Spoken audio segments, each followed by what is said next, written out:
Hello guys, तो last time अपन ने करा हुआ था एनवीएस का क्वेश्चन, और एनवीएस के बाद आज जो है उसके बाद हमने केवीएस का भी किया हुआ था। केवीएस के बाद आज जो है हम सीजी व्यापम का करेंगे। और सीजी व्यापम के क्वेश्चंस में पहली बात मैं आपको बता दूं, ये बहुत थोड़ा सा जो आपके लेवल ऑफ क्वेश्चन है वो थोड़े से मॉडरेट टू हार्ड भी हो सकते हैं, ठीक है। नॉर्मली जब हम बात करते हैं डी ट्रिपल एस बी की, केवीएस की, तो वो इजी टू मॉडरेट लेवल के ही क्वेश्चन रहते हैं। यहाँ पे थोड़े से एक दो क्वेश्चंस आपको थोड़े से इजी टू मॉडरेट से ऊपर लगेंगे, थोड़े से ऊपर लगेंगे।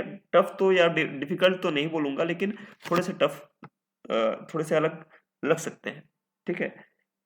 ये जो आपका पेपर था ये आपके 2019 में हुआ था, ठीक है। ये 2019 का पेपर है, और 2019 में ये सेट ए है। सारे क्वेश्चंस वैसे सारे सेट में सेम ही था, तो हमने सेट ए लिया हुआ है। क्वेश्चन ऐसे ऊपर नीचे रहते थे। तो पार्ट ए जो है इसका अकाउंटिंग का है। और यहाँ पे और एक चीज मैं दिखाना चाहूंगा कि ये जो है यहाँ पे जो आपके सिलेबस दिया हुआ है, ये आपके सिलेबस आप चेक कर सकते हैं। ये सिलेबस जो है ये आपको समझना पड़ेगा। यहाँ पे जो 100 मार्क्स है, वो 100 मार्क्स आपको 130 मार्क्स जो है आपको एजुकेशन से रिलेटेड पूछे गए हैं। 20 मार्क्स ही आपको अदर पूछे गए हैं, जो कि आजकल बाकी के सिलेबस में देखने को नहीं मिलता। बाकी जो स्टेट के एग्जाम होते हैं उसमें उसमें हिंदी, इंग्लिश और पता नहीं क्या क्या पूछ लेते हैं। लेकिन सीजी में, छत्तीसगढ़ में, केवल एजुकेशन पे फोकस करते हुए इस चीज की तो मैं तारीफ करता हूँ कि हर जगह पे ऐसे सिलेबस देखने को नहीं मिलते, ठीक है। चलिए आगे चलते हैं। आगे अपन देखते हैं कि फर्स्ट क्वेश्चन हमारा क्या होने वाला है। फर्स्ट क्वेश्चन जो हमारा है वो है परचेज ऑफ बिल्डिंग, ठीक है। थोड़ी सी डार्क में ले लूं, पर्पल ले लेता हूं, ठीक है। चलिए पर्पल लेते हैं। Purchase of building for cash, building purchase की कैश में, तो क्या होगा? डिक्रीज होगी total liability, option A. Option B बोलता है total asset remain unchanged, total asset जो है वो उसमें चेंज नहीं आएगा। सी बोलता है इंक्रीज होगा टोटल लाइबिलिटी, और डी बोलता है डिक्रीज होगा टोटल एसेट। हमारा आंसर होगा टोटल एसेट रिमेन अनचेंज।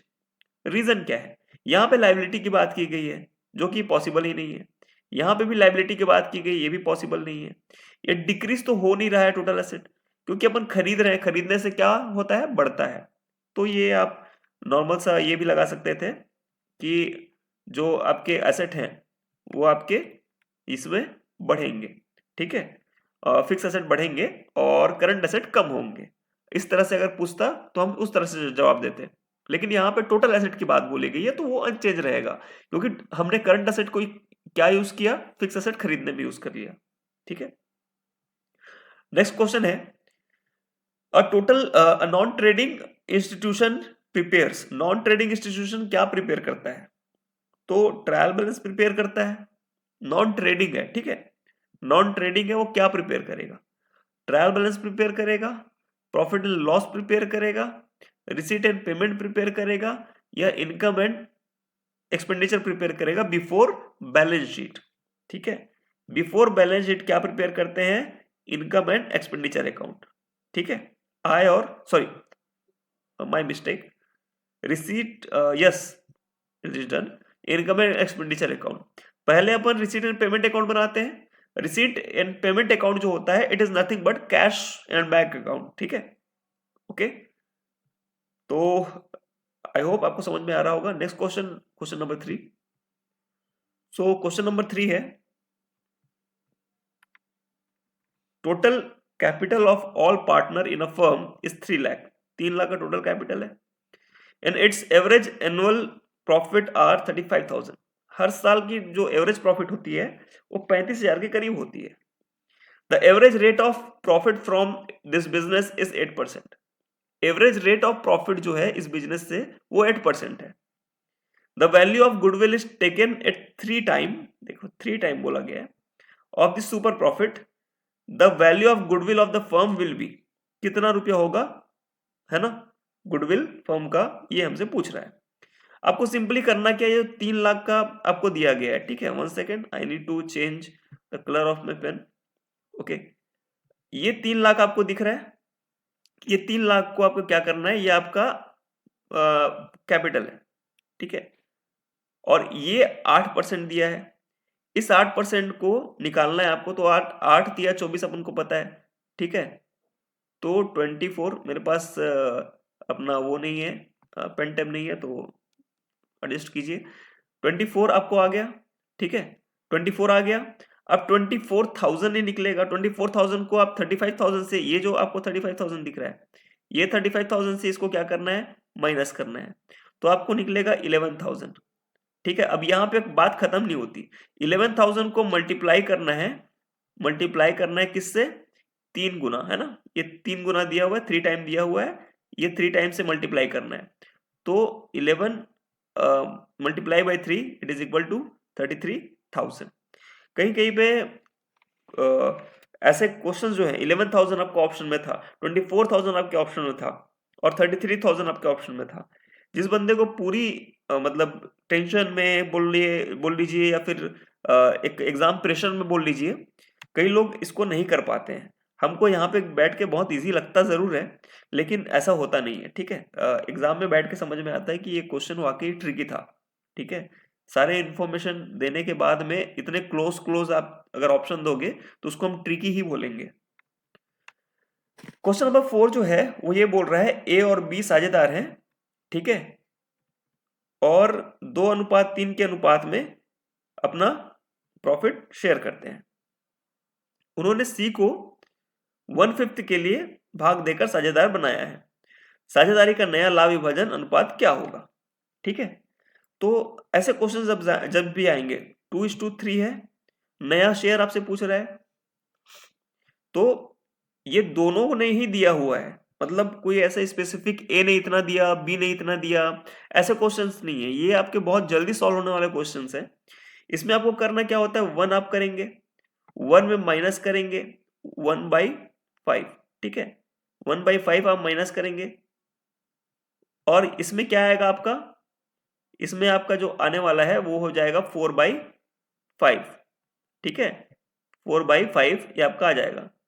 इस 4/5 को आप 2/5 है ए का शेयर, ठीक है, 2/5 ए का शेयर है, इसको मल्टीप्लाई करेंगे 4/5 से। मैं बस एक करके आपको दिखाऊंगा, आप बाकी समझ जाएंगे। 4/5 से मल्टीप्लाई करेंगे तो आपका शेयर क्या आ जाएगा, 2 इंटू 4 इज इक्वल टू 8। तो 8 कहाँ दिख रहा है मुझे, बस एक जगह दिख रहा है 8, ठीक है, और 5 multiply by 5 it is 25, okay. तो 25 और 8, नीचे 25 होना चाहिए, मतलब टोटल शेयर 25 होगा और ऊपर होगा 8, ओके।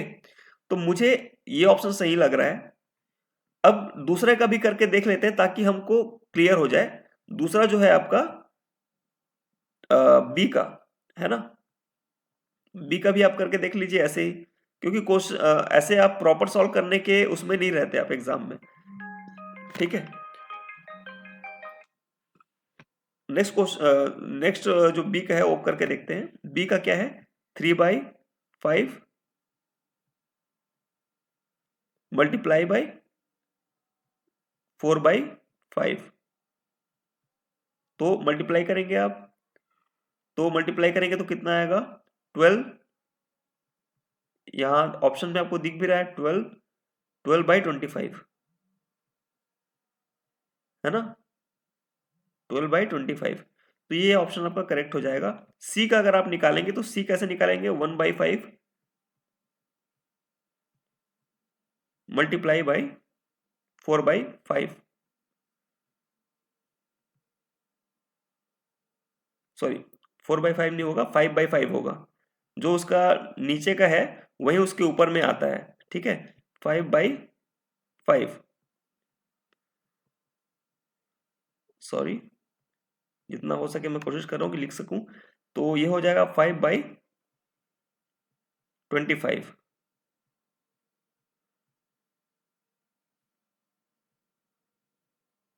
तो ये ऑप्शन करेक्ट हो जाएगा आपका, option B will be correct option, okay. Next पे चलते हैं। अकाउंटिंग स्टैंडर्ड क्या है, ये पूछ रहा है आपसे क्वेश्चन, ठीक है। अकाउंटिंग स्टैंडर्ड क्या है, तो अकाउंटिंग स्टैंडर्ड आपके पहला ये लिखा हुआ है, वित्तीय विवरणों की विश्वसनीयता को सुधारते हैं, ठीक है। लेखांकन नीतियों में समरूपता लाते हैं, ये बिल्कुल सही है। वित्तीय विवरणों की गैर तुलनीयता का निराकरण करते हैं, eliminate the non comparability of financial statement, और ऑप्शन डी है उपरोक्त सभी।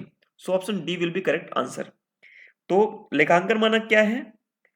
लेखांकन मानक जब आप उसको अप्लाई करते हैं तो वित्तीय विवरण, जो विवरण होते हैं आपके फाइनेंशियल स्टेटमेंट होते हैं, उनमें रिलायबिलिटी आ जाती है और हार्मोनियस अकाउंटिंग पॉलिसी हो जाती है। जैसे कि आप यहां बैठे होंगे, कोई बंदा बहुत दूर किसी देश में बैठा होगा, दोनों की अकाउंटिंग पॉलिसीज अबाउट सेम ही होंगी, ठीक है।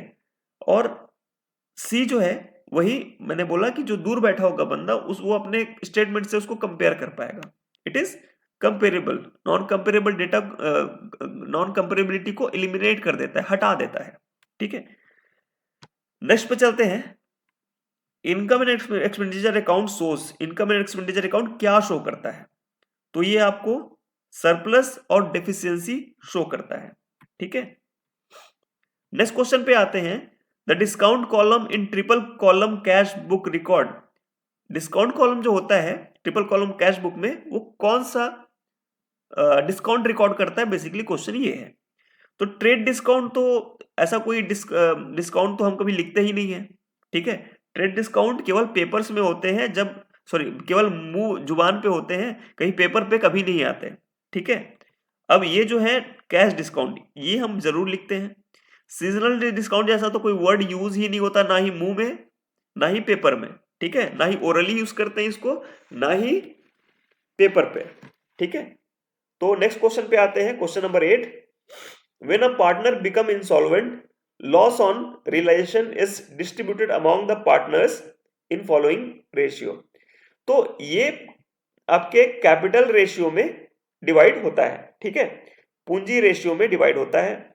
अब ये जो है, अब मुझे बताइए ये कौन से रूल के तहत बोला कि पूंजी में डिवाइड होगा? कौन से रूल के तहत ये स्टेटमेंट जो है ये बोल रहा है कि पूंजी में डिवाइड होगा? यहां पे जो है गार्नर है ना, गार्नर वर्सेस मुरे, है ना, मुरे, ये आप याद रखेंगे। गार्नर वर्सेस मुरे रूल जो है वो आप याद रखेंगे। अब मुझे ये बताएंगे कि इस पर्टिकुलर जो रूल दिया गया था, इसमें कितने पार्टनर थे? ये आप कमेंट कीजिए। नंबर ऑफ पार्टनर, चलिए मैं बता देता हूँ, 4 पार्टनर थे।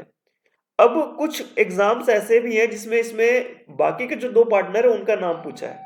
So comment those names in comment box कि वो 2 पार्टनर के नाम क्या थे। गार्नर और मुरे को छोड़ के जो बाकी 2 पार्टनर थे उनके नाम क्या थे, ठीक है। नेक्स्ट क्वेश्चन पे चलते हैं। Question number 9। मुख्य जनरल रिकॉर्ड, मुख्य जनरल में यानी जनरल प्रॉपर में क्या रिकॉर्ड किया जाता है? तो सभी ट्रांजैक्शन रिकॉर्ड किया जाता है? बिल्कुल नहीं, ठीक है। और क्रेडिट ट्रांजैक्शन रिकॉर्ड किए जाते हैं? बिल्कुल नहीं, मतलब किए तो जाते हैं लेकिन सारे मतलब नहीं रिकॉर्ड किए जाते हैं, ठीक है। ओनली कैश ट्रांजैक्शन, कैश तो बिल्कुल नहीं करते क्योंकि कैश का कैश में जाता है। All transaction not recorded in any subsidiary book will be recorded in general proper. वो सारे ट्रांजैक्शन जो किसी अन्य सहायक बही में रिकॉर्ड नहीं किए गए वो आपके जर्नल प्रॉपर में रिकॉर्ड किए जाते हैं, ठीक है। क्वेश्चन नंबर 10 है मीनिंग ऑफ नेट एसेट।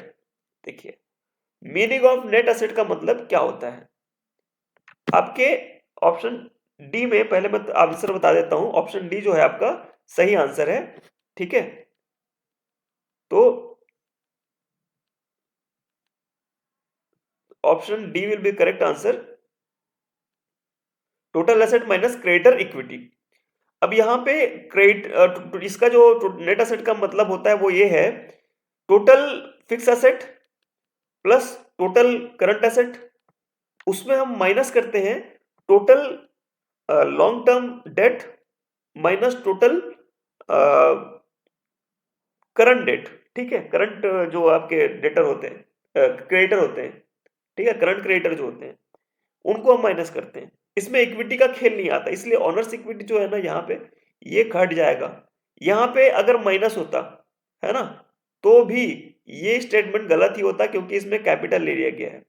तो कैपिटल नहीं लेते हैं, ठीक है। इंटरनल लाइबिलिटीज, तो इंटरनल लाइबिलिटी मतलब कैपिटल ले लिया इसने, तो वो भी गलत है, ठीक है। ये यहां पे क्रेडिटर जो इक्विटी है इसका मतलब है एक्सटर्नल लाइबिलिटीज, तो ये सही आंसर होगा। क्वेश्चन नंबर 11 पे आते हैं। क्वेश्चन नंबर 11 है कैश डिस्काउंट अलाउड किस पे अलाउ होता है? बहुत सिंपल सा क्वेश्चन था, on cash sale. Question number 12 बोलता है interest is debited to asset account. Interest debit होता है एसेट अकाउंट में, कौन से मेथड में? तो एन्युटी मेथड होता है, एन्युटी में इंटरेस्ट निकलता है और उस इंटरेस्ट को हम एसेट अकाउंट में डेबिट करते रहते हैं, ठीक है। सॉरी, 13 क्वेश्चन बोला receipt and payment account shows. Receipt and payment account क्या शो करता है? अब देखो, ये cash and bank balance show करता है। कुछ देर पहले ही मैंने बताया था जब आपका ये हुआ था, ठीक है। रिसीट एंड पेमेंट अकाउंट क्या है? कैश एंड बैंक अकाउंट जैसा ही होता है। क्वेश्चन नंबर 14 बोल रहा है which of the following is not application software. कौन सा एक एप्लीकेशन सॉफ्टवेयर नहीं है? तो देखिए टैली सबको पता होगा, जो अकाउंट लिया होगा कि ये सॉफ्टवेयर होता है। यहां पे सॉफ्टवेयर ऑलरेडी लिख दिया गया है, यहां पे भी सॉफ्टवेयर लिख दिया गया, बचा क्या? कंपाइलर। कंपाइलर क्या होता है? तो कंपाइलर एक प्रोग्राम होता है, सॉफ्टवेयर नहीं होता, ठीक है। सॉफ्टवेयर और प्रोग्राम में डिफरेंस क्या होते हैं आप कमेंट कर सकते हैं। क्वेश्चन नंबर 15 जो है establish expression expenses of new machine. Establishment expense है, मतलब इंस्टॉलिंग एक्सपेंस जिसको आप बोल सकते हो। नया मशीन है उसके स्थापना व्यय जो है वो डेबिट किस में किए जाएंगे, ये आपको क्वेश्चन है। इसके पहले एक जो है ये कर दीजिए लाइक, और ताकि मुझे समझ में आए कि ये कम से कम वीडियो जा रही है सही जगह पे और लोग देख रहे हैं, ठीक है। और प्लीज सब्सक्राइब द चैनल, है ना। और दूसरा ये क्वेश्चन का आंसर क्या होगा? मशीन अकाउंट, ठीक है। मशीन अकाउंट क्या होता है? मशीन अकाउंट जब हम बनाते हैं तो यहाँ पे अगर हम मशीन खरीदते हैं तो उसकी एंट्री डेबिट में करते हैं, और उसके साथ साथ अगर उसमें कोई खर्च हो रहा है मशीन में, नई मशीन में, तो उसको भी मशीन के साथ ही जोड़ दिया जाता है, ठीक है। नेक्स्ट पे चलते हैं। ABC are partner sharing profits in the ratio of 4:3:2. D is admitted for 1:3 share in future profit. What is sacrificing ratio? ये सबसे इजी क्वेश्चन है इस पूरे पेपर का। लोग पेन और पेपर पकड़ के बैठ जाएंगे इसको करने के लिए। आप अपना समय बचा सकते हैं भैया। जब कुछ नहीं लिखा है तो जो उनका पुराना अनुपात रहेगा, पुराना रेशियो रहेगा, वही उनका त्याग अनुपात हो जाएगा, ठीक है। आप कभी भी ये गलती मत कीजिए कि पेन पेपर पकड़ के बैठे और चालू हो गए 10 मिनट। तो क्वेश्चन नंबर 17 है बोनस अंशों के मूल्यांकन में बोनस अंशों की संख्या सम्मिलित होगी किसमें? समता अंशों की संख्या में, ठीक है। Equity, number of equity share में उसको ऐड किया जाएगा बोनस शेयर्स को, ठीक है। नेक्स्ट क्वेश्चन है which one is the following financial statement is compared as still photography. Still photography बोलते हैं, कभी कभी स्नैपशॉट बोल देते हैं, ठीक है। कभी कभी जुड़वा बोल देते हैं। जुड़वा बोलने का मतलब भी वही इसी टाइप का है, फोटोग्राफी का फोटोग्राफी, स्नैपशॉट, जुड़वा। ये आपके बैलेंस शीट को बोला जाता है, क्योंकि एक पर्टिकुलर कंपनी के बैलेंस शीट में हर साल कुछ ज्यादा बहुत बड़े डिफरेंसेस नहीं आते हैं, थोड़े मोड़े डिफरेंसेस होते हैं, बट उनकी एसेट्स, उनकी लायबिलिटीज एज इट इज बनी रहती है। That's why it is known as still photography, यानी स्थिर फोटोग्राफी, ठीक है। क्वेश्चन नंबर 19 है if dividend of preference share. देखिए यहाँ पे प्रेफरेंस शेयर ये जो वर्ड है ना ये इंपॉर्टेंट है। Preference share has been declared, declare कर दिया गया था बट नॉट पेड, बट पे नहीं किया गया ऑन लिक्विडेशन, ठीक है। पे नहीं किया गया है, डिक्लेयर कर दिया गया हाँ भैया मैं तुम्हें 20 रुपए दूंगा, लेकिन पे नहीं हुआ है। अब लिक्विडेट हो रही है कंपनी, कंपनी बंद हो रही है, कंपनी खत्म हो रही है, तो डिविडेंड को किस तरह से पे किया जाएगा? तो ये जो है preferential, as a preferential creditor हम प्रेफरेंस शेयर को पे करेंगे, ठीक है? मतलब हमारे प्रेफरेंशियल क्रेडिटर हो जाएंगे, उनको पहले पे करेंगे फिर बांटेंगे बाकी लोग को। सॉरी, ये arrear of as arrear of dividend पे होगा। इसमें मेरे को थोड़ा सा डाउट है, ठीक है? लेकिन ये प्रेफरेंशियल क्रेडिटर तो पे नहीं होगा क्योंकि it is not, they are not creditor, okay, they are not creditor, है ना? Arrear of dividend it may be pay as arrear of dividend, okay. Next question है, अगर मैं सही हूं तो प्लीज मुझे कमेंट कीजिए, अगर मैं गलत हूं तो आप अपना सही आंसर के साथ कमेंट कीजिए। आज का लास्ट क्वेश्चन जो हम लोग करेंगे, question number 20, sale of goods to Kalpita for cash should be. देखो, अब कैश में जब गुड्स सेल किया है, ठीक है, तो यहां पे कल्पिता लिखने का कोई मतलब नहीं बनता है। Sale of good for cash should be debited, तो कैश अकाउंट क्या करते हैं अपन? डेबिट करते हैं, है ना? कैश अकाउंट डेबिट करते हैं टू सेल्स, है ना? To sales. तो हमसे पूछा है डेबिट किसको करेंगे, तो डेबिट करेंगे कैश अकाउंट को। नेक्स्ट क्वेश्चन का आंसर आप कमेंट बॉक्स में दीजिए। The balance of personal asset A accounts of any partner of the firm can be used. अगर किसी पार्टनर के पर्सनल अकाउंट में या पार्टनर्स के कैपिटल पर्सनल अकाउंट्स में जो बैलेंस बच गया है वो फर्म के लिए कहां पे यूज होगा, इसका आप आंसर कीजिए कमेंट बॉक्स में। 20 क्वेश्चन आज के हो गए, कल बाकी के जो क्वेश्चंस हैं 15 क्वेश्चन इसमें बचे हुए अकाउंट के, बाकी 35 क्वेश्चन बिजनेस स्टडी के हैं, वो हम कल कर लेंगे। Thank you so much for the day, have happy learning.